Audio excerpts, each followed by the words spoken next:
Welcome back, everyone, to the EUSCC as we continue on with not the last set in Europe, but the last one that we're going to be broadcasting here, and of course the last one in Europe for the day. The Niflheim Wargs taking on the team right behind me, the Aaru Scorpions. It's Scoremizer, it's Trelly, and again, it is Europe as we see where these teams go. We just got to watch Hex Mambo. I think kind of surprising some people in their tenacity to hold on, or maybe the Ravens surprising people. And they're, I don't want to call it, never mind. I can't think of a way to go into that without sounding really mean. So it was kind of a throw, you can say it. Yeah, okay. I would say so. I read your mind. I think they had the tools for victory, but they weren't able to utilize them. So it was pretty helpful that Hex Mambo had Zeros not in his role and had Sap. I actually think Sap is a really really fun to watch, at least mid laner. Unfortunate for them. They're on the Ravens that things weren't able to go the way they want. But we're watching the Wargs here, and we're going to be watching the Scorpions take each other on. And, of course, we can look at the schedule this week. If you're curious and you want to be able to watch the other EU set, I believe we're going to be giving that off to the community team. They'll probably be broadcasting it this weekend. If I was a betting man, and sometimes I am, but most of the time I'm not, I would probably say Saturday post-SPL, because that's usually when EU goes on, and then NA would be more than likely Sunday post-SPL. But you can see the 2-1 win here, Mambo over the Ravens there. The Scorpions taking on the Wargs is what's next. A little later today, we'll move into North America, the Sages and the Weavers, then the Storm and the Tanuki, and of course the other two teams, as just mentioned, will play on Sunday after SPL. But Trelly, looking at this matchup specifically, the Scorpions coming in and where these teams are in the standings, of course, Hex Mambo undefeated. You're looking at these two, the Scorpions at 2-2. A loss here maybe makes things a little wonky if the Gladiators are able to find a win. For the Wargs, a win here, very big for them just because they've only found one, and I believe, if I remember correctly, it was last week against the Ferrymen. So trying to get something maybe boiling for them here in the standings just to shift things up. Yeah, it doesn't look like second place is possible for any of these teams. Confirmed 1 and 2 are Mambo and the Ravens. But the Aaru Scorpions would like to, at least cement that third place for themselves. So a win here would be massive, as well as the Wargs would like to be, a little bit spread apart there from the Gladiators, as you were talking about. So I imagine both teams probably want to win here, especially because it's just good practice for what's to come next, right? You want to make sure you're playing at the top of your game, because you're gonna have to bring everything you got if you want to make it to that road to Worlds. And that's the big thing, right? Because we've been talking about it, and if you go back to past Masters, it's been top 4 was what was important. Every one of these teams is going to make it to that road to Worlds, right? All 6 of them are going to be there, and then you're going to have 2 teams from the European SOC joining them for an 8-team bracket. That's going to determine the teams that get pulled from that one, then plus the North American one, then plus the bottom 4 SPL teams. All of those get thrown into a bracket, and then we'll shimmy them up and see who can make it all the way to the actual World Championship. But the good news is just because you're 5th doesn't knock you out immediately, right? This is not do or die. Although the Wargs, like you said, maybe standings improves a lot for you. Same thing for the Scorpions.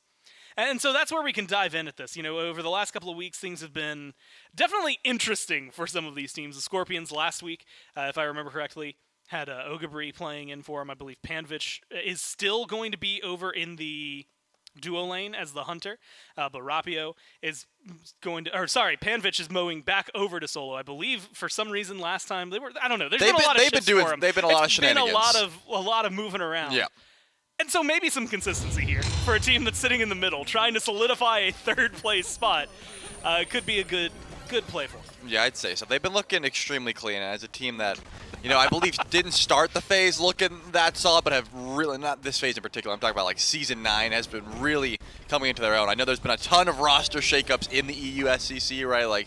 There's not many teams that look the same at the beginning of the season as they do now, besides Hex Mambo. So besides them, it's been a lot of different sides of shakeups, and I think they've been very clean play here from the Aaru Scorpions at the very least. So looking to, like I said, if I'm them, I'm treating this as good scrim practice, right? I mean, you need to be making sure that your play is clean. If this is going to be the roster they want to move forward with, making sure that everyone's playing up to their top form, that sort of thing. So we'll have to see exactly how strong they're going to be, all playing together in that sense. But I think a very talented group of individuals, to say the least. It's going to be fun, again, to watch where they are specifically, having things moved back to where it was I think, once upon a time for them. And again, we watched a lot of those highlights. Gunter, again, another one of those mid laners that I think, at least in my mind, stands up at the forefront. I also had to get it out of my mind because last week it was almost always wrong every time I got into picks and bans, and I was like, all right, well, we're going to be looking for these top 3 mage picks or top 3 mid picks, and then it would always wait, and it'd be like a Merlin, and I'd go, that's not what I expected to see there, and so we'll maybe see what we can do. They're going to be going up against the Niflheim Wargs, and again, on the other side of this, the Wargs last week able to find their first win overall for the phase. Not any changes coming into this week, so a lot of the team, again, has been very consistent throughout their phase, but now the question is going to be whether or not they can find that second win, right? It has been a struggle for them. Again, when you're looking at teams like the Mambo, the Ravens that you have to go up against, that's going to be just hard immediately. But this is a team that was only able to find a win against the other bottom team in Europe, the only one so far in the Ferryman that has not found a win. And so it was a close set, but it has to feel like you want a little more, right? A little hungry for someone else in the standings at this point. Yeah, no doubt. I think the fact that they've stuck together is certainly a high point, right? You can build that synergy up, and I think that does go a long way, especially in a league like this. But you know, I definitely think not performing up to the standard that they would want to, because if you look at the names, we've seen a lot of these guys around here before: Sarpei, Bevy, Achori, Kha'Zix, and Spudio. These are not unfamiliar names. You know, they've been in the scene, but just haven't really been able to build up that synergy, as you said, just getting their first win. You imagine, would love to try and, double that today. And that's got to be on the mindsets. But I'm thinking, it's not going to be, it's going to be a tall hill to climb for sure, because I think the Aaru Scorpions have been looking real clean lately. But the Wargs certainly have that amount of talent that they could, the games are never washes. That's my point, right? It's never like, oh man, the Wargs, they just getting blown out. It's always close. They just haven't been able to really translate those into actually those 2-0 sets, 2-1 sets, however that may be. They haven't been able to close out any of those games. It's almost always the, hey, you pushed it, like you were able to get to 3, or at least you made the 2 that happened look really competitive. It was always just eclipsing that and getting those wins. So we'll see whether or not today is going to be the day for them, or if the Scorpions are maybe going to, like you said earlier, separate themselves even further from the Gladiators, solidify themselves third in the standings. Scorpions are going to be the first pick team. And this is where, again, things can get really interesting, Trelly, because, again, you look at the top bands in the SCC EU, and you've got your Kepri, you've got your Hades, the Heimdall, again, something very region-specific in this area. But then you have things that I think have been on the rise, not just bands against the Wargs, since I see him in the top 3 there, but I think the Thor, I think the Rat have just been absolutely controlling this scene to an honestly maybe unprecedented extent. And so getting that kind of control, those bands alongside the Daji there for the Scorpions feels really good. The other side, Ymir, Yamoja, Kepri, a bunch of support bands, very, very standard, but very, very good in my eyes. And after I joked about it earlier, they're going to surprise me here and actually lock in the AMC. I'm a big fan of where they started this draft. Yeah, I was going to say, when you're looking at a league like this, sometimes you have to switch your brain and pick, because you're like, okay, I'm in the SPL mindset. The picks and bans are a little bit differently, but this to me seems extremely standard. I think Guan Yu, AMC, both very prominent first picks in any league in the SMITE game right now, and as well as the Terra, just anything with a little bit of sustain is going to go a long way here. So I like what both teams have done so far, but the Aaru Scorpions got to be happy getting that mid lane presence with the AMC, as well as Cthulhu just cementing their team fight as well. That's one of those real disruptive Guardians over usually in the solo lane, so we'll have to see exactly where their team fight decides to go. But double Hunter composition, you got plenty of shred with the AMC Stinger, and that Cupid's just going to help out your team fight as well. Yeah, we've seen a lot of this. I mean, you had mentioned it, like sometimes you have to turn off the SBL brain, but like this has been in the SBL. These 3 picks have been very dominant as a force in there. Team fight feels really good. The other side does have a lot of healing. Raven maybe hasn't been as popular as we've seen lately. I think we've seen some of that. Specifically, Kivo Fred comes to my mind, but not as much recently. He's kind of been thrown to the wayside. I feel like Raven hasn't been as popular. But the Terra, the Guan Yu, with the Raven there, I mean, I see survivability through and through. You've got healing, and then a guy who's just immune to a lot of stuff. Damage mitigation's there as well. It feels like something that's just going to survive the onslaught so far that is the Scorpions. Yeah, I like the Raven, especially when you're going like full damage in the jungle, just because AMC and Cupid, a lot of telegraphed abilities, pretty easy to jump over a Stinger or immune the Fields of Love with your overhead kick, so I imagine that was the call. I think Raven is a very strong counter pick into burst-style ADCs and mages, but the Ishtar actually going to be locked in as well. This is a pick that I feel has been on the rise, and after receiving some buffs, does have a pretty decent matchup. Anyone with CC immunity that can trade out for Fields of Love in that duo lane, you're probably going to be getting value. But the Naja, this is every time this pick comes through, I say the same thing. I mean, it's hit or miss. If you're landing these ults, and you have literally, quite literally. If you're missing those ultimates or hitting, that's the difference maker. And I hope they have enough burst to follow it up, because Stinger's good, but it's pretty easily body blocked. That's going to be something that they need, very, very heavily for their team to be successful. They get the Horus as well, something that I'm just a big fan of. I like playing Horus. I like watching Horus. And if you can give me genetics level plays, granted, that's a tall ask. That's a tall ask for anybody. But the plays that the Kings will make with this pick have been just phenomenal in the past, and so something I wouldn't mind seeing. Rom on the other side, again, something that's been on the rise as of late. When you're dealing with Cupid, he's kind of been a go-to answer for some of these hunters in the SBL. Vote comes to my mind there. We'll find out whether the Wargs are going to have that there. Although with the Ishtar now, hold on, the dots are starting to connect. Who do you throw in mid? It's got to be Ishtar. Right? There's no way that Ram is going into the mid lane, right? I mean, we're about to find out in a couple seconds here, but Ishtar's got the better clear. She can go more ability based. Wow. Certainly, that's going to be the call, but it's not actually going to be the call. All right, so hear me out. Okay, go ahead. Your team's about to, you're falling behind a little bit. They got double hunter. Yeah. And they got a warrior early on. Charlie, they're going for an early gold fury here if you're the Scorpions, right? Let's say 8 minutes in. Okay. You're Itori. Yeah. And you see the moment. You roll slightly to the right of your lane. You go into the sky. You fire your snipes. You steal the gold fear. That's the only scenario I see. I mean, I'm just excited to watch that play. I want to see that happen. Now, you've set the stage, and I hope that Itori can dish out the snipes for us, because it's not always easy. You know, I usually, when I go for a steal, I shoot one snipe randomly off into the bushes so no one sees it. Then I get the damage one ready, because if you start with the little damage one that does 100, they're just okay, back up, guys. He's doing for the steal. But you just try to go for the last hit. That's always nice. I'll have to see. What do you think about rapid fire, the bam, bam, bam? I mean, that's always good. But usually when one comes through, if everyone's in call, they're okay, back up, back up. So I always just throw one over towards Fire Giant so they don't hear it, and then I just doo, and the second one does 200, 300 maybe, and that's your best opportunity to go for the steal. We'll see. Not often that we see this. Even the discussion we were just having, where it's just man, Ishtar feels like if somebody's going to go mid and it's not your Neith or you're on her, somebody else, your Ulers go mid all the time. Of the two, Ishtar feels a little more ability based than the other one, maybe a little more flexible to that. Not to say that it's difficult. Actually, I guess in this kind of instance, it's not even AMC versus the mage. You're taking this Ramen to a hunter matchup.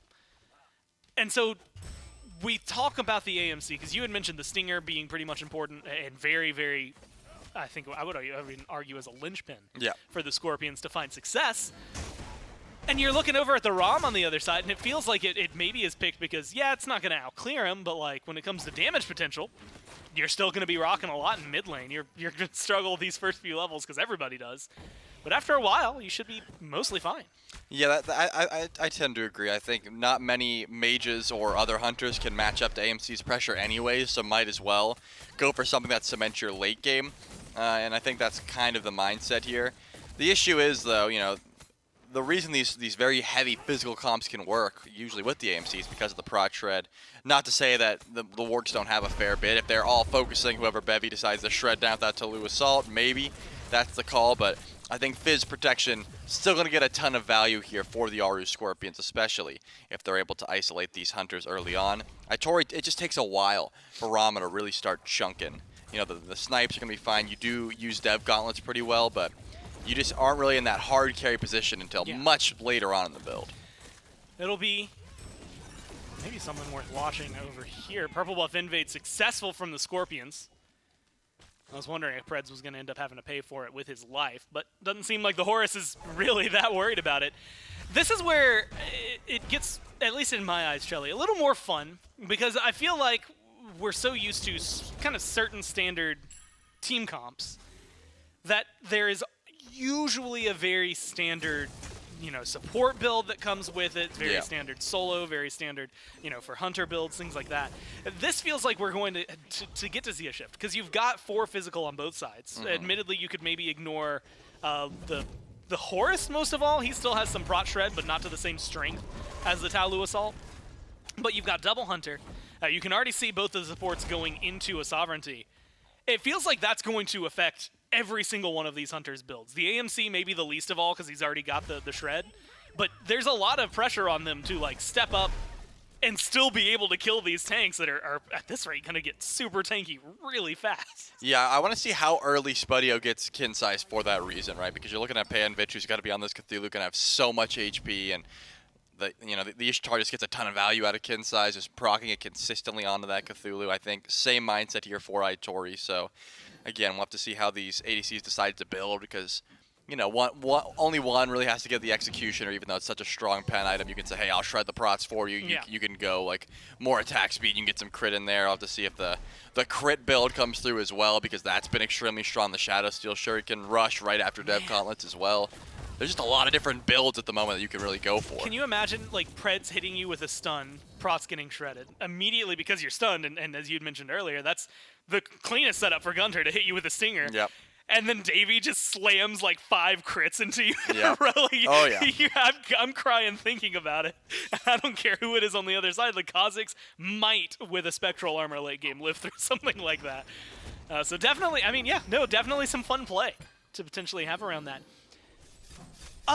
So if you look at Davey, like you said, you're talking about like Shadow Steel, crit paths. Maybe we hold that thought for a moment. Oh, yeah. Bevy Monster, he's Guan Yu. I thought maybe playmaking? No, just running away. You talk about the Cupid. Crit can be accessible there. And again, that thought's going to have to be held for a moment. Gunter not able to get out of this one. Snipes good from Itori. And then the final bit of damage there from Kazakhs. Make sure they get the first blood on the side of the Wargs. Now, it's an invade onto the red buff. Trying to steal this one away. Aren't going to be able to quite take it. Picked up by Davey. I thought maybe a little bit of a chase down. They're going to pull back, taking the red buff, but losing first blood. Yeah, losing first blood as well as Gunter losing the beads in that interaction. So probably going to have to play a little bit safer in the mid lane for the time being. And unfortunately also lost the red buff to his own ADC there. At least confirms it from the enemy team. But now Davey going to have that buff and going to be doing a little bit of extra damage over in that lane. But some great snipes and just a good dive. This is the issue I feel with AMC early on is that you only have one relic. You don't have hive control always. You can really get your hives set up if you can hide them pretty well, but you're not getting the benefits of that movement speed without leveling it in the early as well. Not super survivable. Yeah, so pretty easy to try and find a kill, especially with those beads down. So for about 2 minutes now, I expect to see Gunter underneath that tower, probably warding the path towards his red buff, and because there was some aggression there, wouldn't be surprised if the Wargs set up another invade towards that red buff when it spawns back in. They've got perfect avenues to do so with those beads being down. And it's one of those like nice little glorious avenues because like you said, you can hide the hives. That gives you the move speed and some survivability in and of themselves. Also give like that barest hint of vision, right? Yeah. It's small, but like if you're looking for coverage, you'll at least notice somebody when they come up and destroy them. And so maybe that'll be a saving grace as you try to survive the next minute now without beads. Other side of the table, it seems to be the Devourer's Gauntlet, kind of the option of choice for 3 out of the 4 hunters here for Itori. Stacking up just fine. Already thrown out one of those ults, and we've kind of seen where those ROM snipes can get you. You're not even in the fight, and then suddenly you're in the fight. That essentially is semi-global presence, right? It's very wide range, very long shots. And so something can maybe make a difference for him. And I thought the Scorpions maybe were going to fish for a fight around those left or right side Harpies. But instead, they're going to let him fall to the wayside. And so I guess now I can look at this. Normally, we talk about Raven being an early game jungler and early game god. You know, maybe say a little bit about that towards Najah, at least in terms of like, hey, you've got Sash, you can start a fight. Feels like both of these teams outside of their junglers kind of want to wait, though. Yeah, I think that... Oh, and also EU. Yeah, that is just the meta currently for sure in the USCC, but also... I think you're right to highlight the fact that probably just want to get these hunters online, right? When you get to late game, Mystic Rush forced out from Sarpei, that's going to be a pretty big ultimate down for the time being. But trying to get these hunters online, wait for them to get a little bit of extra shred, that sort of thing. But because, you're looking at the opposite side, you're like, wait, they have 2 hunters too. Maybe we feel confident going for these fights because they're not quite online either. The only team that I'm giving the edge to, it's just got to be the one with the AMC because Transcendence comes online a little bit earlier than the Dev Gauntlet. That's it. And because Gunter fell for first blood, especially with a Raven on the board, I think the Aaru Scorpions tend to capitalize on that. 1,000 gold down at this point as well to the Wargs. Probably a smart call just to get as much farm as possible and not really contest anything up until maybe like a Pyromancer spawning in 2 minutes. That could be something they're looking for. I do see a little bit of the hives over towards the right side of the map, so maybe Gunter was getting ready to shred it if possible when it spawns in. But now, Rapio could be in a little bit of trouble. Good crits, though. Might have to ult out defensively, and it looks like that is going to be the call. Oh, snipes, though. Not enough damage on them. Not enough to force Rapio into a TKO. Back to base the entire way. This is where fun can be had, though, right? 9-10. The changes specifically to the Gold Fury, but as you had highlighted, the Pyromancer, easier to kill. Admittedly, Pyromancer may be worth a little bit less than it was once upon a time to make the Gold Fury shine a little brighter. But it is still something I think the Wargs or the Scorpions, with a double Hunter composition, I admittedly will say I'm personally a little more biased towards the AMC, could probably burn down quickly. But you got to be there in order to get it. And unfortunately for Preds, he's just going to get deleted off the map. And it does look like that stalls out the Gold Fury pull that the Wargs were looking at. But at what cost is usually the question. Yeah, that was a nice telegraphed gank right over the ward. They said, hey, we're going to go for gold. Nah, we'll just take the horse in time. And another kill goes over to the Wargs.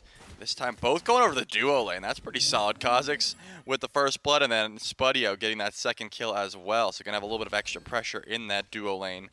And Davey just cannot match the Dev Gauntlet stacks. I mean, only 30, whereas Spudio is able to fully stack the Dev Gauntlet. So going to be doing a little bit of extra damage and getting access to that extra 10 penetration as well. Going to be helping out a bit, especially in the boxing match. But, as you said, stalled out the Gold Fury pull. Rapio off the mark there with the ultimate. Now going to have to run away defensively. Was trying to find Itori. Didn't even get the beads down. So, wasted Windfire Wheels. The Wargs probably feeling pretty solid about that one. Yeah, I mean, that's twice now, right? In a row. Rapio's had to use those defensively.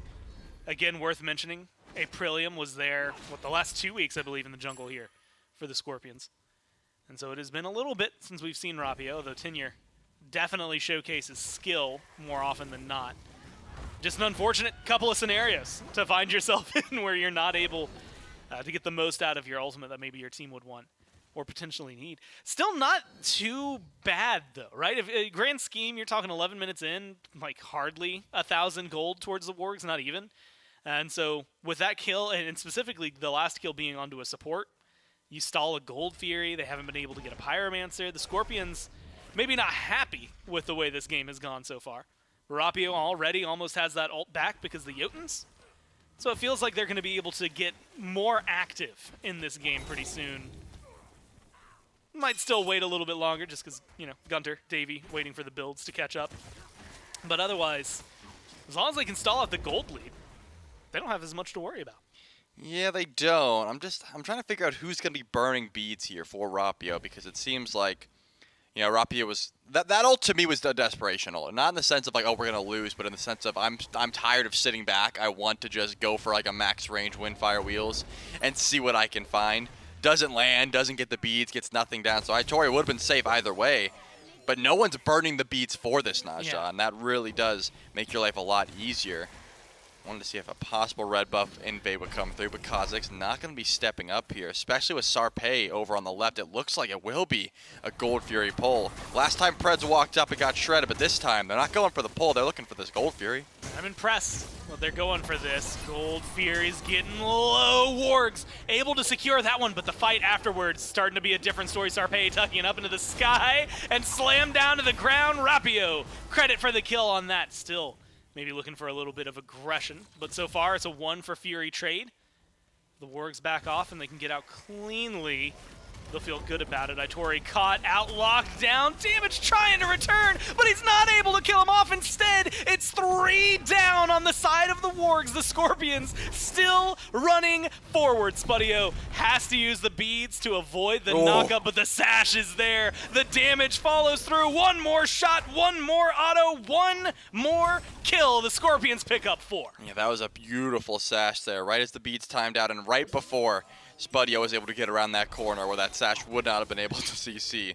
So great place there from the Aaru Scorpions. They do lose the Gold Fury, but net gold certainly in their favor by the end of that one. Still gold lead in total in favor of the Wargs, but I think being able to close up that gap a bit as well as claiming 4 lives, certainly something that you're going to be pretty happy with at the end of the day. Yeah. And if you want to look at the relic situation, pretty much down for everyone, right? Actually, Davey will be able to grab the tier 1 tower over and left, and that will also help out with that gold department we were just talking about.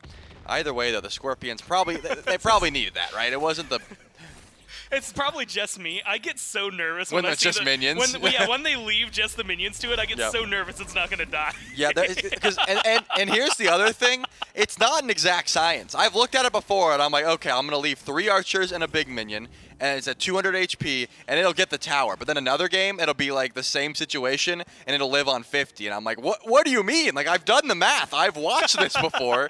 I think it's like, it just depends on how much the tower's and like doing. Their attack speed. Their attack speed, like if you've got anything that's shifting it, as well as like how many tower shots the big minion has tanked, because it like gets progressively more. So it's not an exact science. I imagine the pros and the minor league players also have that down a little bit. But you're right. It's always like, don't worry, the minions will get it. And then it's like, I just watch. I'd see him turn around, and I'm like, I don't want to interrupt Trelly here, but like, oh no. Like, if that doesn't go down, it goes, because it's a small thing, right? Tier 1 towers, 500 gold, maybe not as much for the team. Yeah, for everybody, right? It's 100 each. You're not really getting a slew from it. But that's like a sentry ward. But after you lose a Fury, you pick up 4, you get that tower, and now we're talking about the fact that you're actually in the lead if you're the Scorpions. Otherwise, you're a little bit behind. Maybe not the biggest difference for them, but it could have been the big difference maker. It's 200 gold either way, so it really maybe doesn't matter. Kha'Zix caught out the walls, maybe being a little too detrimental. Doesn't have the dash, doesn't get away. Gunter just burns him down and picks up the stinger, so the fight already looking great for the Scorpions. Down onto the ground comes Itori, and down into the ground goes Itori. A second kill for the mid laner here on the Scorpions. That Pyromancer the Wargs we're looking at. Well, they're going to watch it this time, but it's going to go away towards the Scorpions. I've seen mages that can't, that can't follow up off of the Naja ult, you know? Like, where it's like, oh, I've got a Cuckoo ult, I've got a Raw Snipe, that sort of thing.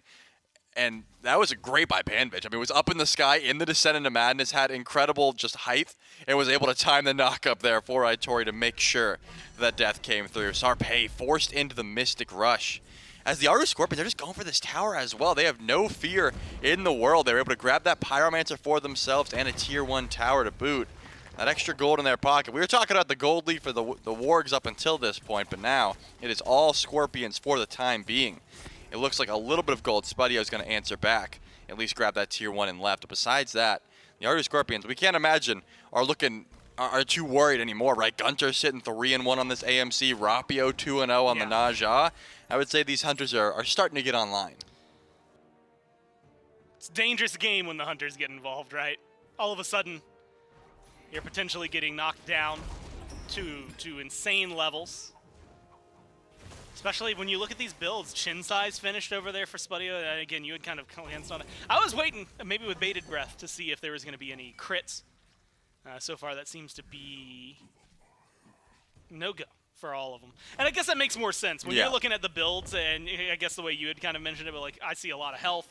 I see, unfortunately, some Witch Blades, Wing Blades, things like that. Sorry, the Witch Blades. I wouldn't be surprised, like, well... All right, so I like Shogun's Trelly. Yeah. And now I'm going to ask you to settle a debate in my brain for this, which is very simply, is the passive of Shogun's good enough to buy despite the lack of magical power on either side? Or is that like a... Because it gives some other good stats. Yeah, I think Shogun's is just a good item, but in a situation like this where there's just so much... I mean, you're going to get, I'm assuming, I guess actually no horrific emblems are coming through so far. Kha'Zix could pick it up, but I think with the Witchblade, with the Sovereignty, with the possible Jade Emp, but we see that Panvich has it as well. I don't imagine there's any reason to pick up the Shoguns unless maybe like a jungler does. Like Rapio or Sarpei could pick it up just for stats, but I just think as a tank, you have so many key items you want to try and avoid this ADC damage from. You know, we can see it on the solo laners, that sort of thing. So I think Shogun's not... It's just not going to give you enough value as a tank because you just want to live and you want to make sure these ADCs can't free cast. So I don't imagine we'll see it picked up unless maybe by, as I said, maybe one of these junglers is just trying to get a little bit of extra tank stats as well as benefit from that attack speed. Ooh, Rapio just off the mark there, Sarpei. tries to get away, but is not going to be able to escape this one. Another clean kill. Look, it was 2 for the Wargs to start things off. And since then, the Scorpions have been knocking it out of the park. 7 unanswered kills, 2 neutral objectives. And maybe a little bit more here. Fields of Love covers 3. Forces the Wargs to fall back. They don't have the follow-up necessary. Pick onto the jungler. Now fall back here to land directly onto the Primal Fury. And Trelly, I don't know if the Wargs have a lot of ways to answer this one. I think they just have to watch it. Unfortunately for them, and the Scorpions now extending what was earlier a 1,000 gold lead in favor of the Wargs. Do they not know? 3,000 and growing for the Scorpions, and they're not slowing down now, man. Look at the Gold Fury makes a noise. The team fight. Yeah, you knew where they were. They had no idea. They were going up to defend the trebuchet. That might have been the most telegraphed left lane push that I've ever seen. That's what I'm saying. It was like Spudio and Bevy just had no fear in the world. They're like, yeah, they're on the Fury, but they're not gonna waltz all the way over here. Newsflash, it's like 3 seconds to go from Fury to that tier 2. Might as well grab that. And actually, Preds is going for the ultimate as well, possibly bringing the minions under Phoenix, or more specifically to the tier 2 tower over in mid. So that's gonna be a massive gold swing in favor of the Aaru Scorpions. I thought maybe just going for the Phoenix in that position, but I like that call as well. Just keep pushing as much as possible. Now Sarpei might be in some trouble, is on a ward, and is going to have to put on the juke shoes because could be in some trouble here. Sarpei comes in, gets damage out, but not enough on his own. 4 from the Scorpions. Turn and feast on the Raven. And at this point, Trelly, that Fire Giant's starting to look mighty appetizing. The Scorpions. I mean, you've got 4,800, essentially, let's just call it 5,000 gold, because that Pyromancer's respawning, and I do not see a fight from the Wargs over there, at least on that. 5K gold, 10-2, 10 unanswered kills in a row. You know, left side tower, Phoenix exposed. Mid, Phoenix exposed. Right side still has 2 towers up, but the Fire Giant that I foresee in the near future for the Scorpions, it does not seem like that is going to be maybe as easy. Are you a psychic? For them to well, they're already hitting it. Yeah, that's, you know what? I'll go with yes.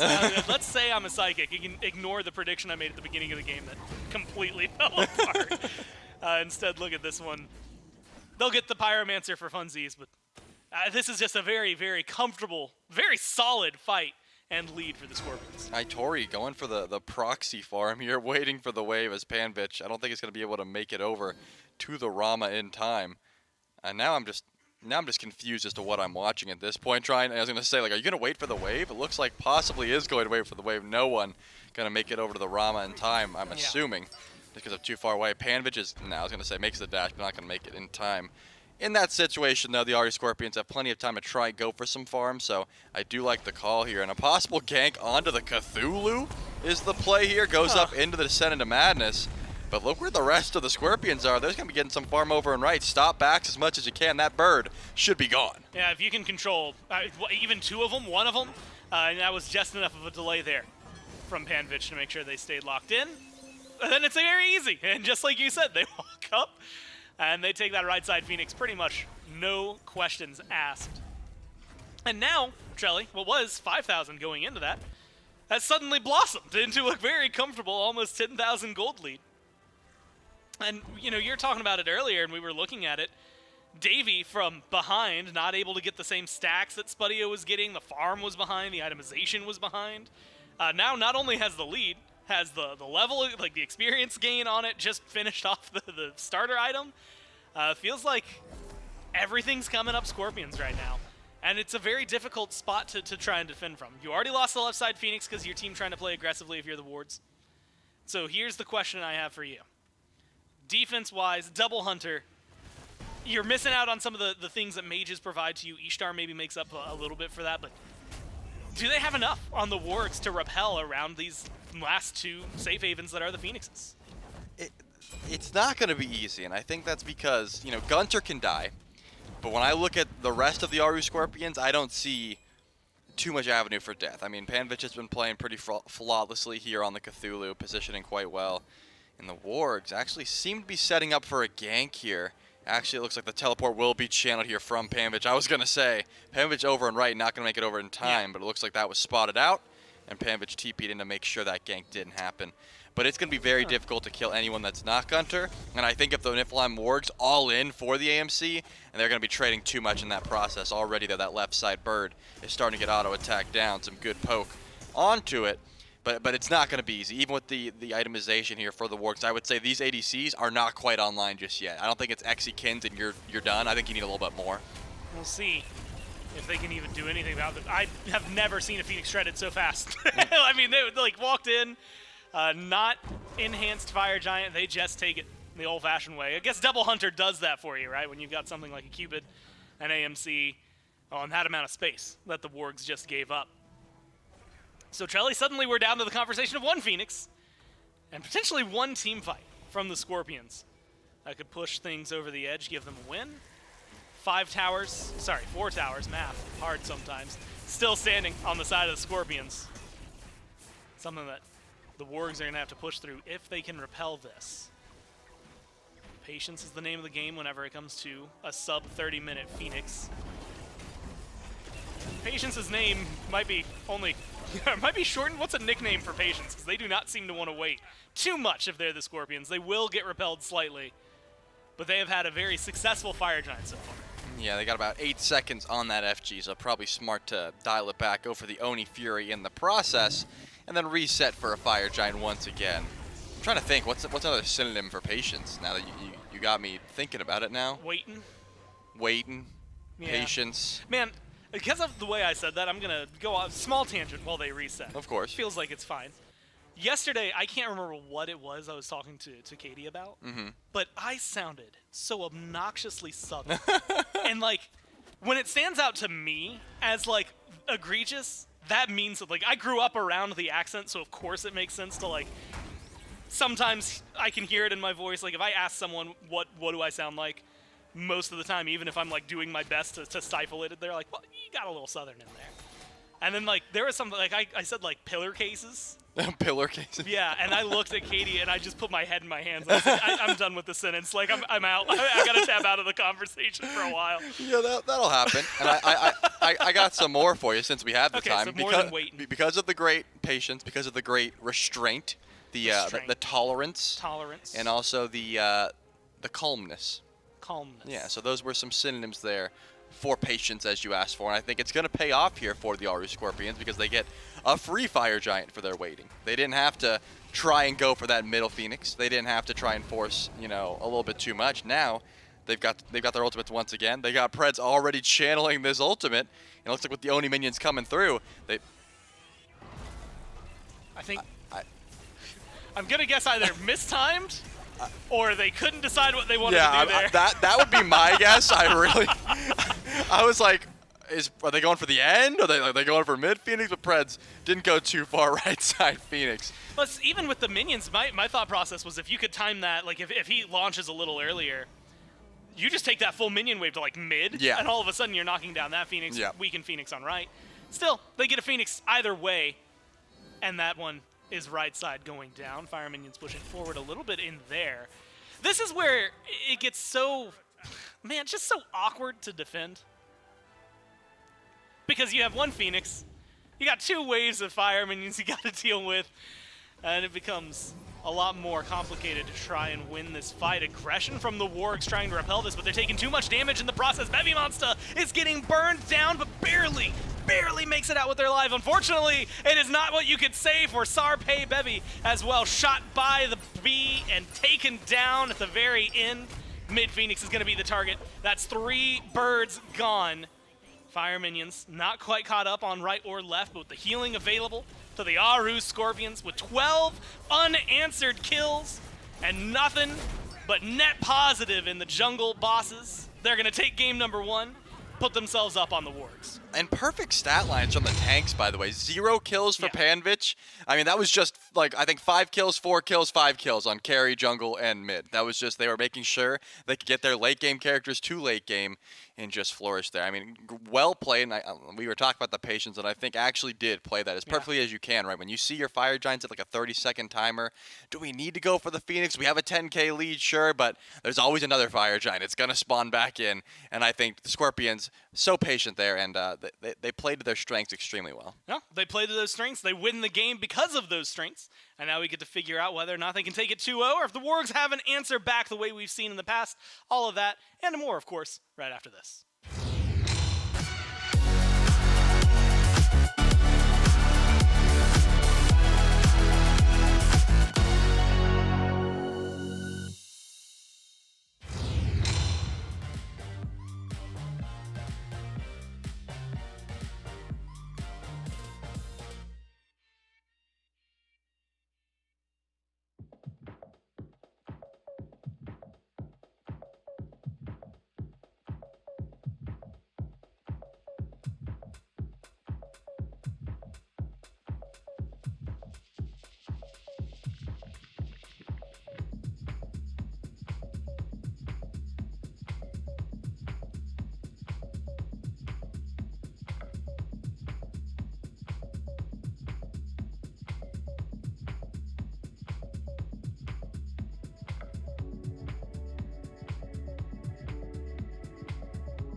Well, it's a 1-0 lead for the Scorpions as they pick things up pretty well there in game number 1. A 2-0 lead from the Wargs with a little bit of pressure around the map. Unfortunately, ends up falling flat after a Gold Fury gone wrong. They get the Fury, they lose 4 and a tower. And from that point forward, the Scorpions did not slow down and did not stop and keep themselves in control. It's Gore. I got Charlie with me on the desk again. That one feels like it was a little bit of a dance for the early game. Yeah. Then eventually when they were able to get, maybe it's itemization because it was the double hunter, maybe it's just the composition.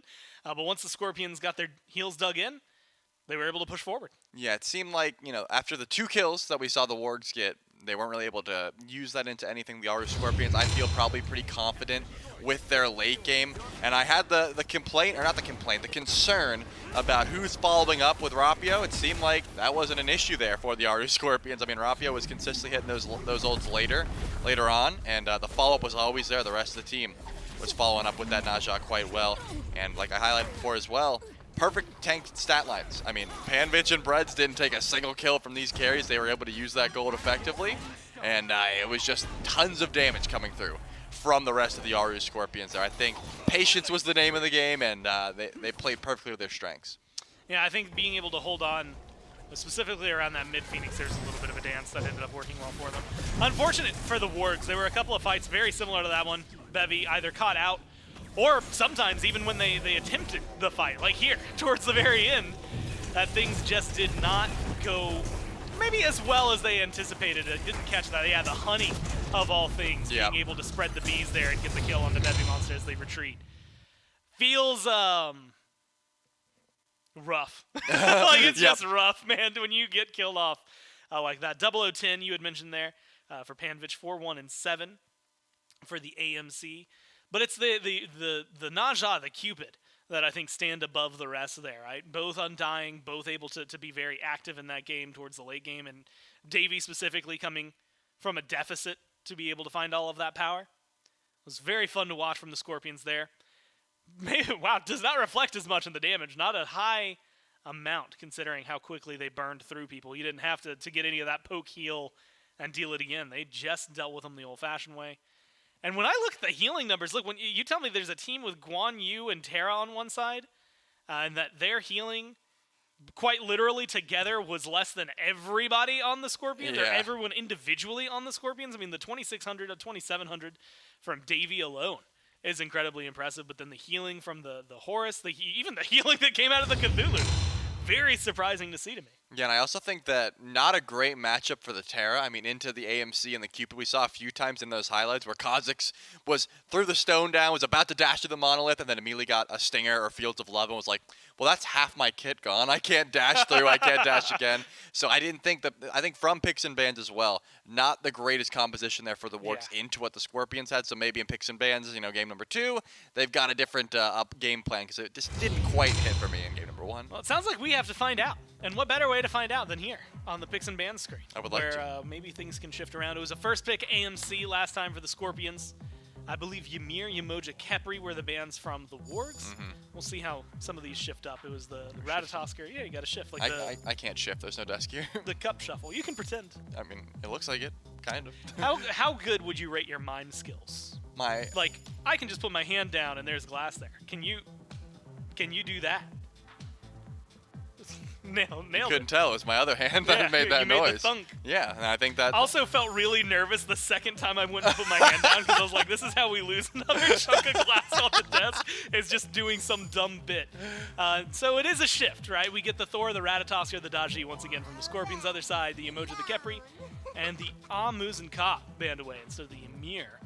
And so they say, cool, you take one, we'll take the other. And they grab the Cupid for themselves there for the Scorpions. Still very open to double hunter comps. You could also shift and shimmy to any of the mages we've seen. It looks like another shift we're going to be seeing is the Hades insta-locked here for the Wargs. A very strong solo lane pick more often than not, brings a ton of pressure, as well as that team fight presence, never going to be an issue. And I do like this change-up, though, the Xing Chen into what you can assume would be a double hunter composition. Always going to get a ton of value. Furious Roar just cutting your auto attack damage essentially in half, making sure that you're not doing that much damage. Probably a smart call here for the Wargs, and I do like this switch up.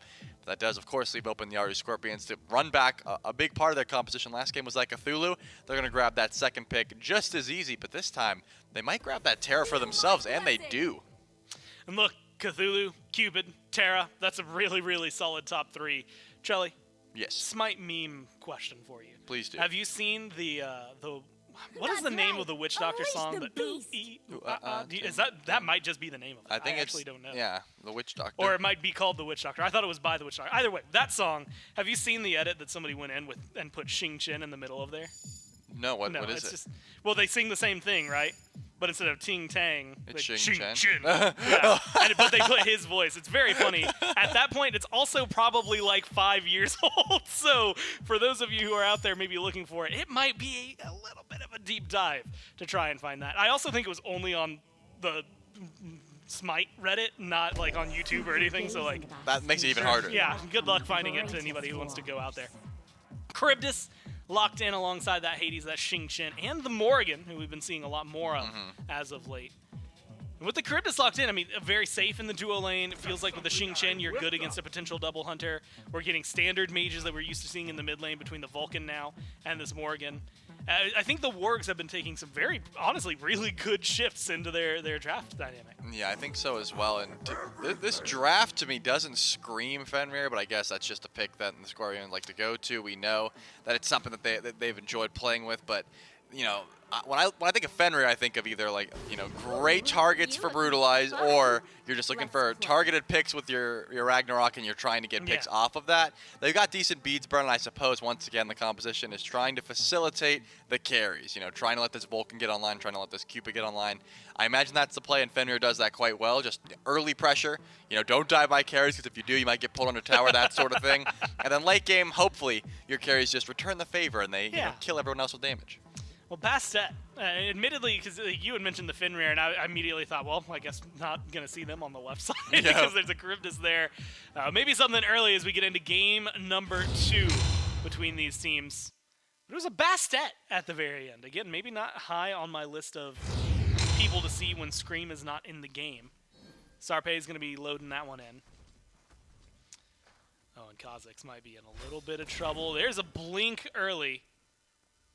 I think if Preds or the rest of the team had spotted a little faster, they could have done something there. Maybe gotten a cheeky first blood. And instead, it'll be back to normal overall for them. But how do you feel about the Bastet, right? Hanging around, she's been decent, but not really been picked up meta, honestly, since her rework. I think there was a little bit of a period, at the beginning of the season? But she has not been the strength that maybe we expect out of the jungle. Yeah, definitely not. I mean, it was, I think Bastet and Kleena sort of ran the solo lane for a bit, and then also were pretty strong in the jungle for a bit, and then both took some heavy nerfs, and since then have not seen too much of them. I imagine it's a decent transformation, as well as if you're consistently landing Hunters of Bast, you've got some good setup for your team.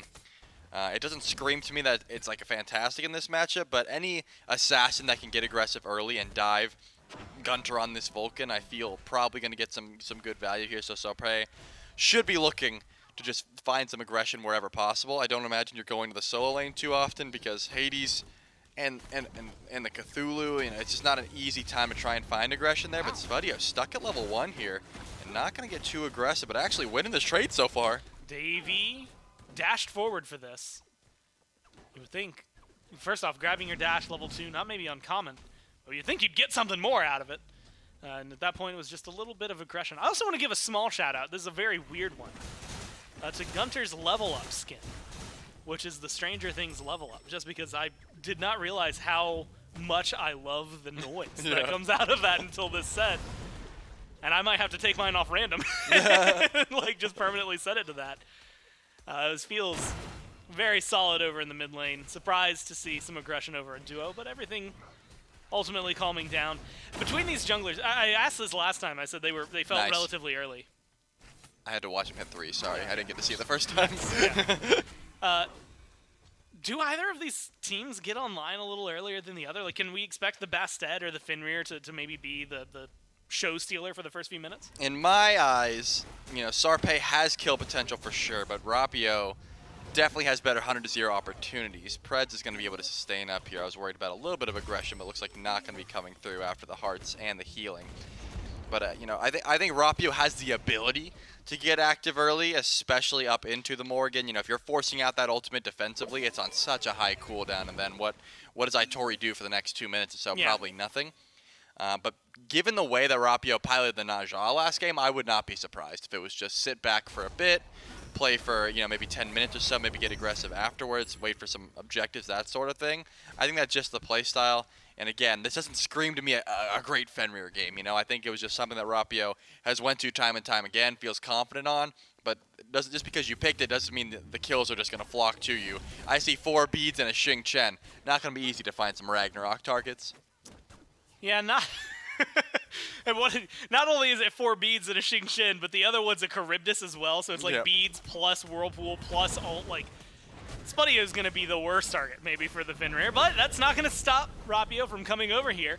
No ult just yet. Beat still there. Spuddy might be an easy target. Kha'Zix could have been the go-to, but instead it's a play for the Indra Scepter. And it should be a pretty clean one at that for the Scorpions. They'll pick that up, get themselves a little more pressure. And again, Trelly, we're at this point relatively net neutral, similar to last game. And the biggest thing that stands out to me is that this is where the Wargs kind of had their strengths, right? They're the ones who were able to pick up that first blood, pick up the second blood, but it never translated well into the neutral objectives. I see a Vulcan on the board, and I'm worried that they might fall into the exact same trap, which is like, yeah, you could get first blood, second blood, maybe even third blood.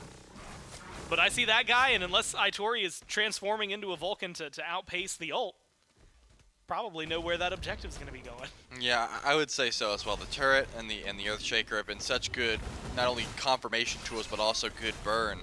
Spudio just going to Whirlpool, obviously, out of that Fields of Love, so not going to be able to find too much aggression here at the dash in. Isn't even going to net a relic, so pretty big win there for the Wargs, just getting Davies down for free, ultimate down for free, before we even see level 5 come through for the Wargs. But I do tend to agree with you. Whenever I see the Vulcan, you got to be, at the very least, warding these objectives, because it can be burned down so quickly. He got to have some deep wards, too. He can fire that from a while away. Yeah, he can be firing from far away. He could drop the turret, then leave, and then go clear wave, and you could be like, I wonder if they're on the objective. They certainly are, that sort of thing. But whenever Gunter's at this HP threshold, that's when I think Aitori can really look to get aggressive in this lane. I mean, you transform into a Bastet, especially with Dark Omen marked onto this Vulcan, you've got a pretty easy 100-0 opportunity. At the very least, you're getting beads. And at the very most, you're probably finding a kill there. So probably smart for Gunter to back up immediately, not go for his own red buff, not go for any sort of farm, just head back to base, because Aitori's, you know, looking to hunt at that HP for sure. Yeah, you got to be careful. We talk about it, and we've seen several plays. Go back, if you're curious what I'm talking about, just go back and watch Paul from Season 7 Worlds. Anytime a Morrigan is left, like, unchecked for even a little bit, and the capability to, like, dive the back line, get back there. Or Pagon. or Pagon, yeah. This year. Honestly, a lot of, like, Dardes. Yep, oh yeah. Vin, maybe not in the more recent iteration, but go back about 6-7 months and grab a bunch of those. Could definitely be a big opening for them to have that capability for Aitori specifically jumping into the background. Gunter, though, still, for my money, maybe the one to be the most worried about. Book of Thoth early on for the mid laner here. And granted, you know, this is always a discussion about the meta. But when I'm looking towards the Scorpions, and specifically towards EU, doesn't seem like a terrible pickup for him, even though we haven't necessarily seen this be the maybe go-to. Yeah, I like the Book of Thoth buff, so ever since then I've been a big fan of just slamming Book of Thoth. You know, once you get that extra flat pen, it's a great scaling item late game, and already because of that change, helps you out in the early as well.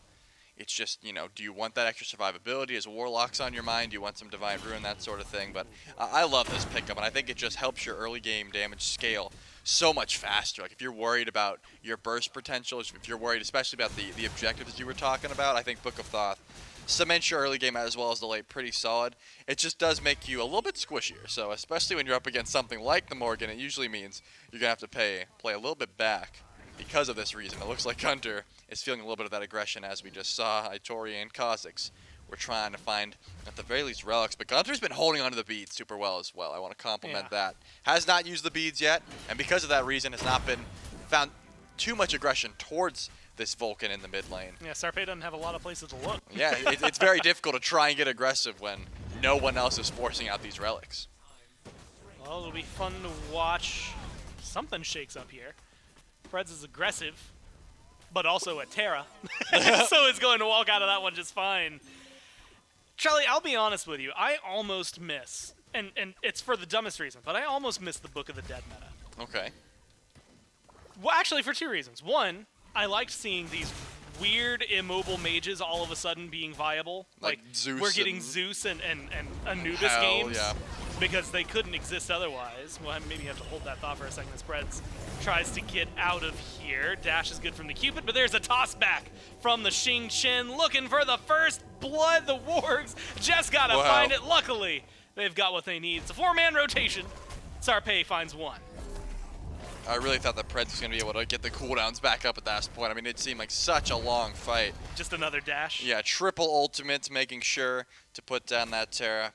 Considering the fact that the Wargs are already up about 1,000 gold, that is going to be a nice boon for them. But actually, Gunter is going towards another stacking item. That's something we were just discussing about the Book of Thoth, but into the Warlock Sash as well. So, late game oriented build for sure here for the Scorpions. I don't imagine there's going to be any more aggression. Just because Rapio hasn't used this ultimate yet, we haven't seen any great targets here for the Ragnarok. Jump onto Bevimonsa off the mark, and the gank's over. I mean, if you're not hitting that stun, you're probably not going into the Ragnarok, and it looks like no more aggression will happen on that side of the map. So we predicted a little bit of, a slower pace early. Besides the fact that the Wargs are able to find that kill over and left, seems to be on the menu for the time being. But I don't think the Aaru Scorpions are too worried about it. I mean, last game they were down further than this, and they were still sitting just fine and able to fight back. We got to look towards those objectives, though. That's really where the game really does start to turn. It is something. Last game, much easier to get early on because of Double Hunter. Technically, you can still do Double Hunter if you're the Wargs. Although having a Vulcan ult for Secure on the other side makes things different. I did want to put this out there again just to finish that thought from earlier, which is that the other reason I missed the Book of the Dead build is because it was called the Library build. And it was very... I just thought that was kind of dumb but funny, right? Like, hey, he bought a bunch of books. Like, that's the joke. That's it. This dude doesn't. He didn't bring any weapons. What a nerd! He reads. He didn't bring any pendants. He didn't bring anything else. He just bought a bunch of books. And I still think the book build, you go like you could make it work. It's just maybe not the most prominent thing. I just don't think you need the Book of the Dead to have a book build. You know, Polly's a book. Soul Reaver isn't really a book. It's in the shape of a book. It's in the shape of a book. Like, you could put it on a bookshelf and fool somebody. Yeah, I think so. As long as you're getting Reaver, Thoth, and Polly, like, you're still a reader, Yeah. I think that's all you really need to say. If you got 3 books you're bringing to a fight, like, you're a scholar. I think that's fair. Well, there's the scholar build and the library build. Yeah, I mean, they're 2 different builds here. Yeah, you gotta be bringing the whole library if you want it to be the book build, but you can at least be a scholar. You can be a scholar. Yeah, I think knowledgeable. Well, I guess not human. God in this case, as you buy those items up. You know what, Charlie? I was debating whether or not I was going to ask you this question. And I will, as the Pyromancer gets started up here by the Scorpions. Doesn't look like anybody from the Wargs is going to be able to get close enough to hold on to it. Just in case. There's the burst. Late. And the transformation into the Vulcan from Itori, but it's way late, as you highlight. Killed the turret, though. Gotta get rid of that turret sometimes. But it's a good pickup for the Scorpions. Goes back to net neutral. Since we're talking about books, I'll ask you, obviously, the most important pressing question. Please do. Do you prefer physical copies of books, or do you care if you read online? No, I like rarely... on a computer or phone or I rarely read online. And I will say, like, even if I'm, like, watching anime or something, I don't like to read the subtitles. So, like, I'd prefer to have it, like, in a physical copy in any way, shape, or form. So, no, I definitely don't like reading online. I like to have a physical book. Personally... I've been reading a lot more. Like, I've read a lot this year. I've not opened a single book. It's all been you have like a Kindle or something, whatever they're called. Oh, okay, yeah. Legit, it'll just be like, oh, are we not playing games? Cool. I'm hanging out in Discord, and I just open a new tab, go start reading, and then ignore everybody because I'm focused on reading. So that's why you want Book of the Dead buffs. You just want to make everyone else a reader like you. Sure. So yeah, sure. It's all internal bias for one item specifically. Ult used by Rapio for a disengage pickup with the Huntress of Bast. Good on to Davey. Feels a Bavarian. Yeah, dashes right into the waiting arms of Kha'Zix, who slows him down, catches him out, and leaves him there for Sarpe. I feel bad for Davey on that one. Maybe didn't realize the beads changes go through, but you can beads in your dash now. Like, that should have never happened. You can beads and dash right through, or beads during the dash if you need, and you would have never gotten picked up by that Xing channel. Probably still weren't out of danger, of course, because Sarpe was there to follow up with some damage, but at the very least, you're not getting picked up by that ultimate. Not gonna be the Gold Fury going down though. The Wargs weren't feeling confident enough to make a pull there. But great aggression over on the left side of the map. And also, I gotta give credit to Sarpe. That was 100% an ult onto Preds, and then immediately 180'd and switched over to Davey once they realized that they probably weren't able to pick up Preds. So great ultimate there. We've seen people, throw the Bastet ult out and miss their current target, but Sarpe changed targets mid-throw and still was able to land that one. It certainly netted the kill onto Davey, as well as getting those beats down for the next 2 minutes. Wouldn't be surprised if we saw some pressure over towards duo lane. Yeah, it makes it a lot easier to get aggressive over there. As we highlighted earlier, these beads, and specifically, I mean, we even talked about it a little bit last game, beads burners, maybe not being as easily readily available, or in the case of Gunter, someone who's just been holding onto them very, very carefully in a lot of these scenarios. Makes it a lot more troublesome for the Wargs to try and find those ganks. Davey, prime target now. Could be as simple as Xing Chen jumps at you, blinks at you, or maybe Sarpe makes a surprise appearance over to the duo lane again. No objectives pulled crazily early outside of that Pyromancer. No Gold Fury looks at or glances just yet, despite a pick onto the Hunter just now from the Wargs. And so we find ourselves in a similar position. I mean, Deja Vu, it's a 2-0 lead for the Wargs. They're a little over 1,000 gold this time in their favor. But this is kind of the stopping point from game number 1, is once the Gold Fury became the topic of conversation. This is gonna just start the 12 kill swing, it would seem like, but the Wargs learned their lesson. They're not gonna let that aggression go unnoticed. Davey gonna be in some trouble, while the rest of the Wargs are making a pull onto this Gold Fury. Already it's so low. So low, left low, finally leash. There's gonna be an Earthshaker, and it comes in, and it's a huge collateral amount of damage. Fire shot back from Hitori, but it does not connect. Instead, it is the Scorpions with the repeat play, able to come in, stop the Fury this time, and pick up 2. Looking for 3 on the end. Sarpe turns 1 around in their favor, slows down the kill. But the inevitable still finds them, and it's a 3-man swing for the Scorpions. Gore, I've already seen this movie. I just watched this movie. This is the same. Well, you know what? The Wargs did get a kill, and that was the difference maker. But now they've lost the Fury. Yeah, they did lose the Fury as well, and I guess if you're trading a kill for a Fury, probably not the best call. The Aaru Scorpions. Off the rotation from Panvich, and a little bit differently, Panvich actually gets a kill this time, so putting that Cthulhu a little bit ahead in the damage numbers. I wouldn't be surprised if it's Pyromancer pull immediately, as well as Gunter clears out this mid lane, because it looks like that spawn timer should be matching up pretty easily here with the Gold Fury that was just going down. So the Aaru Scorpions able to close up that gold lead immediately, and it looks like not quite going to be able to grab that Pyromancer. Unfortunately, the spawn timer actually isn't going to match up, and their backs are going to go through. Props to Sarpe, though, finding that kill onto Rapio. You got to get something, right? It was very close, and being able to turn something out of that bad situation. And the Wargs actually might have an opening here to look towards the Pyromancer before the Aaru Scorpions get back, but Rapio not going back to base, and it's going to stick around just to make sure that doesn't go through. Surprised to see the Fenrir showing this much presence. Less surprised when I see the Cthulhu walk up. It's kind of like having your big brother walk into the fight right after things started off. Unfortunately, they are not able to secure the blue buff. They are dodging out some damage. We were talking, we were wondering, we were curious about the Pyromancer, and specifically for the Wargs pulling it. The answer's no. They're going to play it safe. In fact, Rapio's getting aggressive, man. He's going in for the red buff. He's looking for Hitori. He forces the transformation of all things, dodges out some damage from Sarpe, now is just trying to stay alive, uses the ult for the CC immunity, uses the Brutalize, the jump, and gets out of there. Now it's up to his team to try and pick up the scraps. They've used a lot on the other side. What can you find? Panvich, in the madness. And his descent is going to be right back into his normal form. He's not going to be able to find too much this time around. It is a big separation for the teams, but no kills on either side.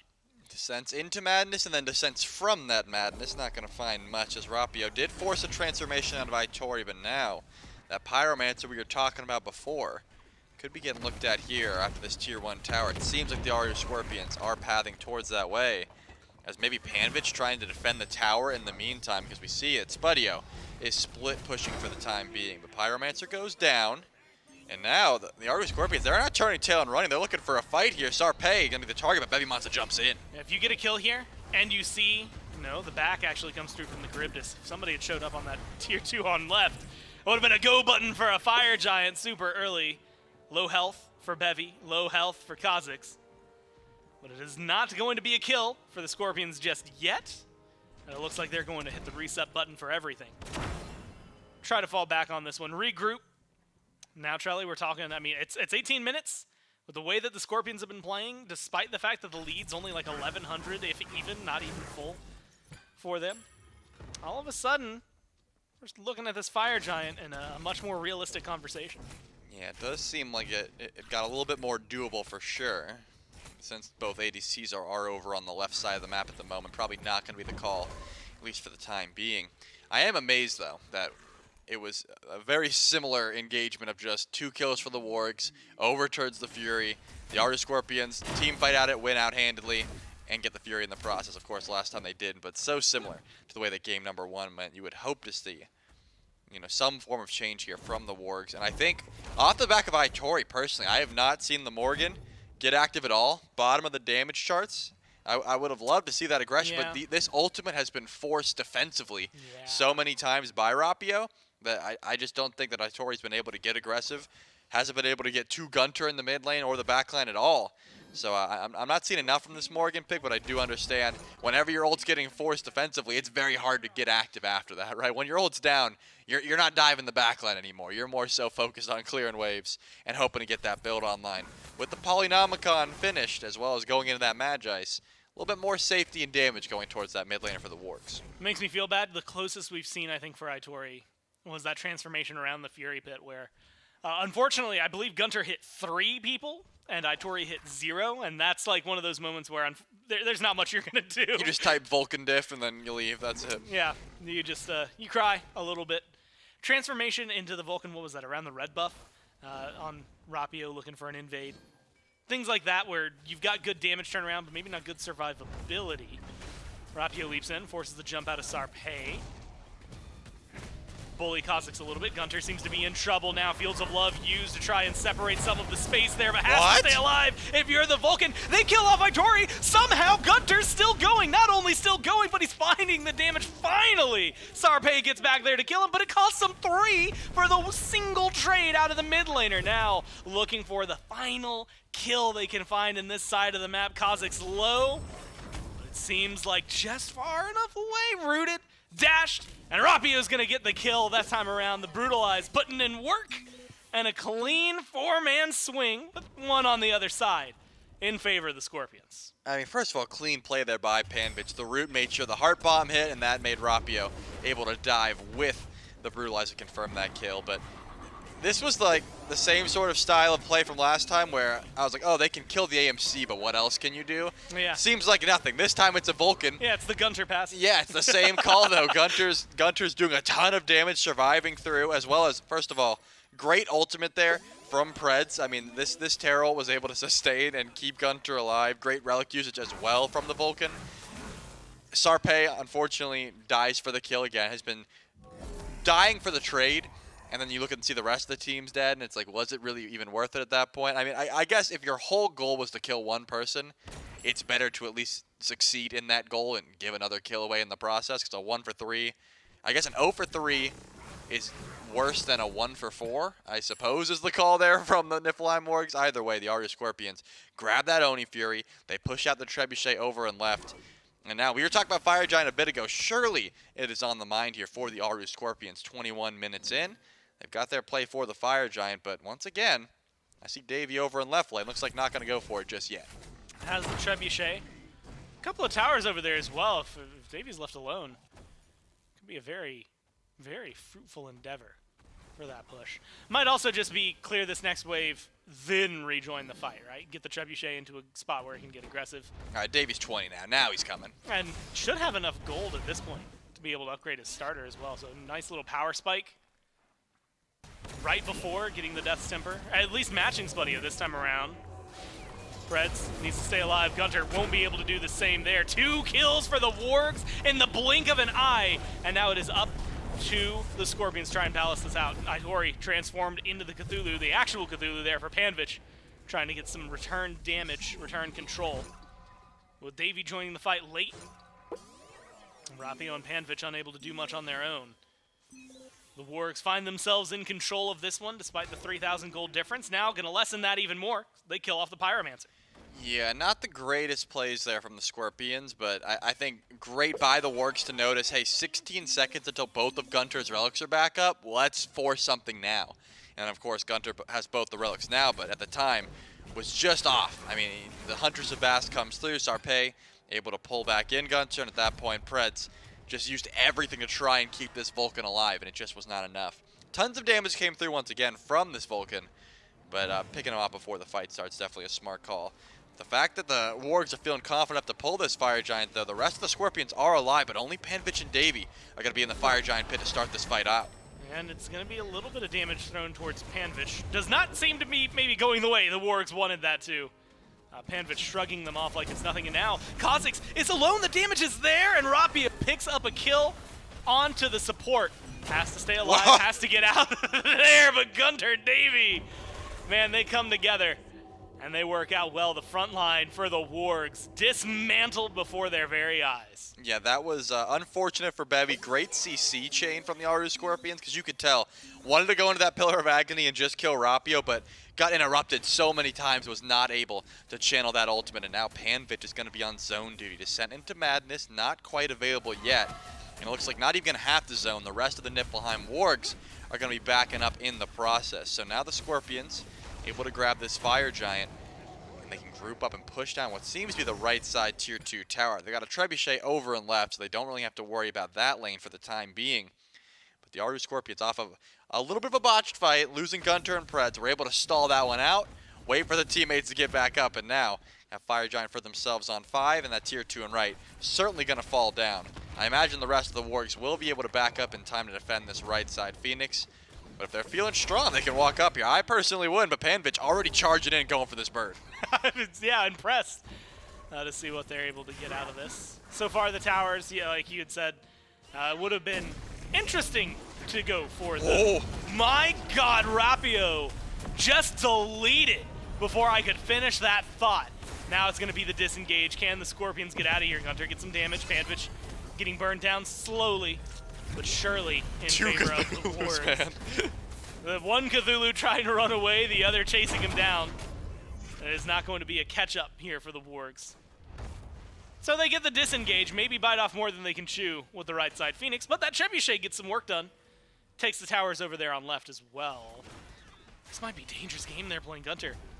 Lacey back in between the tier 2 and the Phoenix, almost caught out. Beads are on cooldown now. So the Wargs repel the Scorpions in a great way. Yeah, as far as I'm concerned, that was all Itori and Sarpe just going for Rapio. Rapio made the great play to immune the stun with the ult.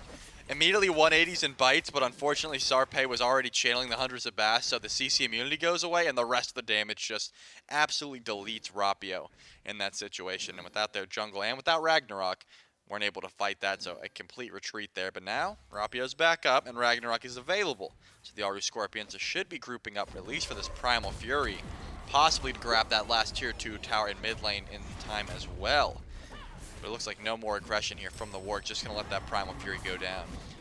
I still think strong are the Aaru Scorpions. I mean, Fire Giant on 4, you got FG for another minute 50. You certainly have time to group up and push through at least that tier 2 tower, but I don't imagine you're breaking the base anytime soon. I mean, it's just going to be a very hard siege, especially with the gold lead, like, not that massive. Yeah. It's not going to be that easy to go into the Phoenix range, but we are seeing these builds finally finish up. I mean, Panvich gets a last item Mail of Renewal. We're seeing Rapio almost get that Erendite. That's going to help out catching Itori from the invis as well. There's a lot of power spikes yet to come, so I think the Aaru Scorpions probably just want to grab this last tower, get some gold in their pockets, and then look towards this next Fire Giant. Scorpions, comfortable in their lead. Upgraded relics there for Preds. A minute left on this Fire Giant. You had called for them to maybe aggress into the mid-tier 2, see if they can knock that down. That seems to be where their mind is at. It's always awkward when you can't quite get aggressive, like you don't feel as strong as possible. Rapio, once again, takes a lot of damage there in the jungle. Able to return some back on the Itori this time and pop the bubble, which is maybe even more important than anything. Beads down now for the jungler and the ult on the side of the Scorpions, but one safety mechanism removed from the Wargs. Beads coming back up for Itori just now. And that might have been just the awkward time stall the Wargs needed to make sure that this Fire Giant dies in its place, right? There's not much you can do. Tier 2's nice. You could probably still get aggressive if you really wanted to. But it comes with a cost for the Scorpions. Only 10 seconds now left to deal with. So they're going to back reset. And Trelly, we're going to be looking at the next Fire Giant. Depending on how long these teams take to dance, it might become enhanced before either of them get it.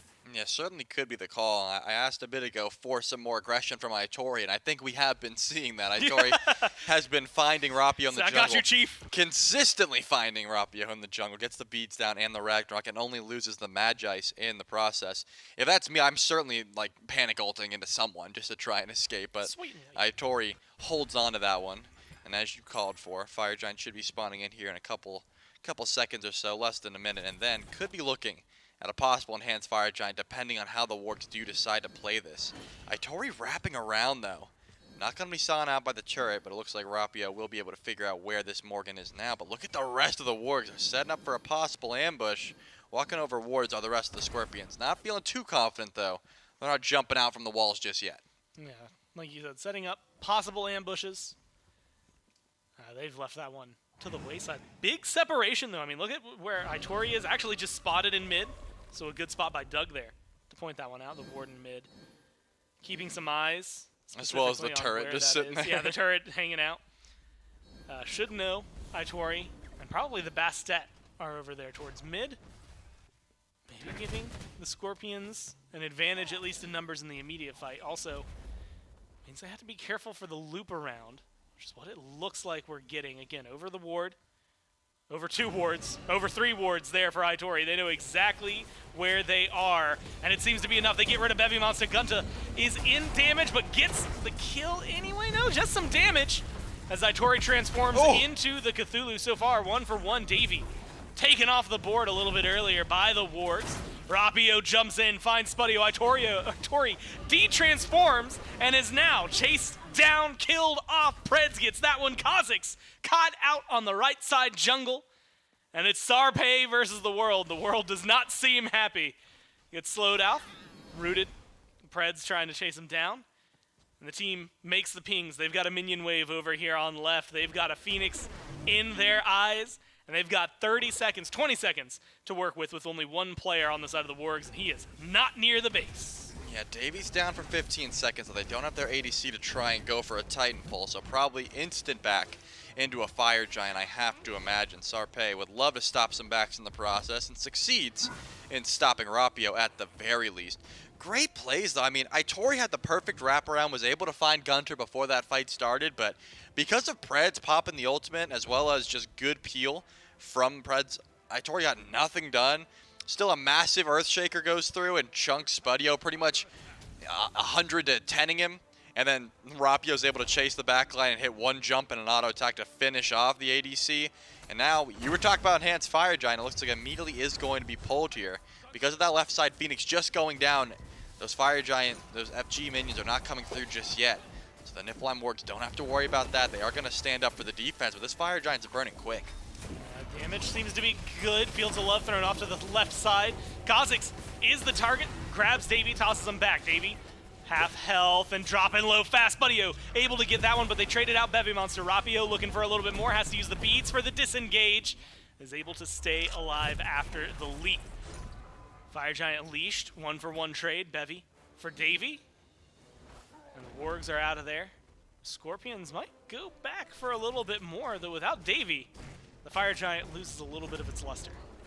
Yeah, it seems like it's getting increasingly difficult to keep Davey alive, whereas Rapio, probably lucky to get out with their life in that situation. That Fenrir got extremely low, up, down, onto an Aegis, and was not able to find the damage to look for any more aggression there. Relic-wise, though, Sarpei and Gunter feeling pretty good. Everyone else looking a little worse for wear here. I do want to see some more aggression from the Scorpions towards possibly Itori in this situation. I mean, Aegis down for 2 minutes, Beads down for 30 seconds. If you can find a pick onto the Morgan, I think your fight just gets so much easier. But more specifically, Sarpei, I think, has been having a field day in the backline. Not doing like too much damage, not 100-0ing anyone, but the safety of this Bastet has been so much here for the Aaru Scorpions to try and deal with. Yeah, I mean, you're talking about a Bastet, like you said, regularly getting to the backline, has both relics after a team fight. Someone's got to be punishing. Itori. Where they can find it. Itori, you had mentioned, could be the target. Goes for the transformation. And is just trying to stay alive at this point, but that might not be possible for him. Killed off. And Rapio starts this one off with a good pick for the Scorpions. Sarpei, both relics. Davey, back in the fight and both relics. Same can be said. Gunter used the Aegis, but keeps the beads. So the Scorpions feeling a lot better about their chances here. Fire Giant started up once again, enhanced this time around. Kha'Zix. Spudio hanging around the area. The Titans under attack from Fire Minions. They got to be careful around the Scorpions. Get the Fire Giant. Can they get the kills afterward necessary to open up the base, to create the win condition for themselves? Gunter stays alive. Rapio gets rid of Bevy. Finally, Sarpei's able to get back here, get rid of the mid laner, but you're losing a lot more in the process. Davey gets an Aegis for the ages to keep himself kicking, and the team marches forward. They've got minions in mid, empowered and ready. Can they continue this fight? Kha'Zix, it's the chase down, it's the pickup, it's the brutalize, and it has to be a leap here soon in order to get that kill. Spudio goes down, Itori respawned, but what can you do against 4? I mean, Itori has ultimate, no relics for a bit, as well as fire minions to deal with, but Itori does have the wraparound. You gotta look for Davey, and it looks like Davey's on the mine. Not gonna get the 100-0 though, needs some more. I just deleted. Itori's just gone. It's the decisive. With the minions already in there, yeah, who cares about the Phoenix? Walk into the Titan room, take game number 2, and it's a win for the Scorpions. I gotta be honest with you, Gore. I think anti-heal would have changed this game on its head. Pred saved so many carries with this Terra ultimate. It just seemed like getting to the backline was the easy part for the Wargs, but confirming these kills, I mean, it was just brawlers. That's the only anti-heal that we're seeing. Bevy Monster had a bit, but wasn't able to apply it. And that fight in particular, where it seemed like Gunter lived forever, Sarpei wasn't even able to apply the brawler. So there was just no anti-heal. The Terra healing was getting a ton of value, and even there, Itori almost 100-0s Davey, but then you see just a little bit of healing coming through, and then just gets completely deleted, as we saw. It's always that little bit, that pesky little bit of healing that stops the 100-0. Really well played there by the Scorpions. Not as clean in game number 2 as game number 1, though, Charlie, and I think that's the big difference between these two. You look at the team fights in game number 2, and suddenly you're getting a lot more presence from the Wargs. Still deep dive onto Gunter, unfortunately for Gunter, but it usually resulted sometimes in a little bit of an overextension. The few times I think we saw the Wargs take the fight and be ahead afterward were lopsided fights, right? Where, you know, somebody's over and left and not joined in on this one, or Davey was backing and then joins really late, and so 2 people are dead by the time they get there. A lot of the full 5-on-5 actually grouped up team fights, they go the way of the Scorpions. Yeah, it seemed like the Scorpions knew when their team comp got online, and besides, a little bit more answer back here from the Wargs at the very least, right? I mean, I expected, you know, some fighting back, but I think Sarpei had a fantastic set on this Bastet as well, just getting aggressive in the backline consistently. It was just a very difficult climb, and once again, after this Gold Fury fight, looks very similar to game number 1. It was just a big gold swing in favor of the Aaru Scorpions that never really stopped. I mean, fighting back, yes, but the gold in particular never really came back into fruition here for the Wargs. I want to say, if this is ever yours POV when you're playing as Cupid, that might be one of the most beautiful. You didn't have to use a relic. You didn't have to think about anything. You just got to shoot your abilities and shoot your autos and not think twice because your team did such a great job zoning around you. Same thing here for Gunter, at least in this play. Very clean from the frontliners and, of course, the auxiliary players from the Scorpions to make sure that anybody on this squad was able to survive, specifically the carries, in a lot of these engagements. So it got difficult as time went on, Trelly. And it comes down to little scraps towards the end, right? Getting a pick and that being the big opener. Rapio, of course, going 10-8 tends to help a lot. Oh, yeah. That'll help. But you had highlighted it. I'm really curious to see what the number is. It would be the healing for Preds, specifically, because that was the one that you had said. Mm-hmm. Well, it might not even... Wow, geez, I was going to say it might not even be a lot. Maybe it'll be enough. 12,000. That'll do it. That'll do it for you. 5,300 from the Cupid as well, plus 4,600. We'll round it up the extra 5 for Panvich.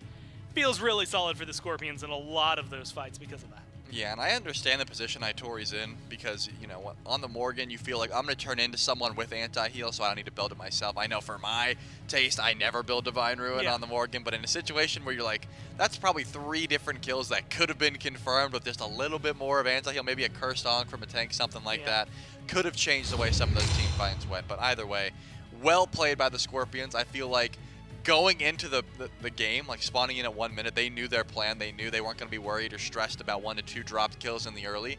They were just waiting for that rotation in from Panvich. Once our Cthulhu comes in, we should be just fine in these team fights. And way they did, success they found because of that. The Cthulhu making a big difference in terms of that. Itori even tried to channel some of that themselves. Unfortunately, didn't quite work out for them. We can look at how that affects not only the standings, but also the schedule for the week. For those of you who are watching today, this is going to be the last European game that we are broadcasting. If you want to catch the last European game for the SCC before their Road to Worlds matchups in December, you're going to want to stay tuned after the SPL on Saturday to make sure to catch that one. I believe, if I can do quick math, it'll be the Gladiators taking on the Ferrymen. So that'll be a fun one to watch for those of you who stick around on Saturday. Good math. Real easy math when it turns out there's no numbers involved, and you just have to figure out what 2 teams aren't listed right in front of you. We are going to be moving to North America here shortly. Sages, Weavers, Storm, Tanuki, and then the Wardens and I believe the Hounds will be playing on Sunday after the SPL once again. And how that affects the standings? Well, actually, it doesn't. They stay in the exact same places they were as for now. We'll see if the Gladiators, and maybe more so the Ferrymen, can do something interesting down towards the bottom, although I believe even if they beat the Gladiators, tied 1-4 with the Wargs, they lost to the Wargs, so they won't be shifting up. And so, for all intents and purposes, no matter what that set is, these are your standings for Europe going into December, and that is what's going to matter the most. Hex Mambo up at the top.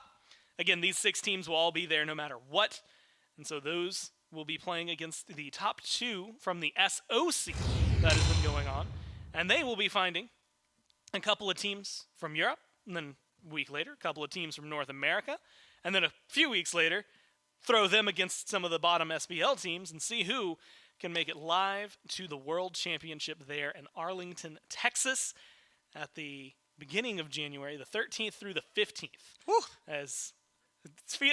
That's getting precariously close. We're just over 2 months away. I mean, when you were saying it was October, I was like, yeah, whatever. I don't gotta get mentally prepared for that. But then you said it, and it's November now, and it's like, wait a second. November, a week from Sunday is the 13th, so 2 months and 1 week, 2 days, or something like that. Don't make it that real. Okay. Then it gets scary. Okay, then it gets scary. Then I'm gonna start jittering. Yeah.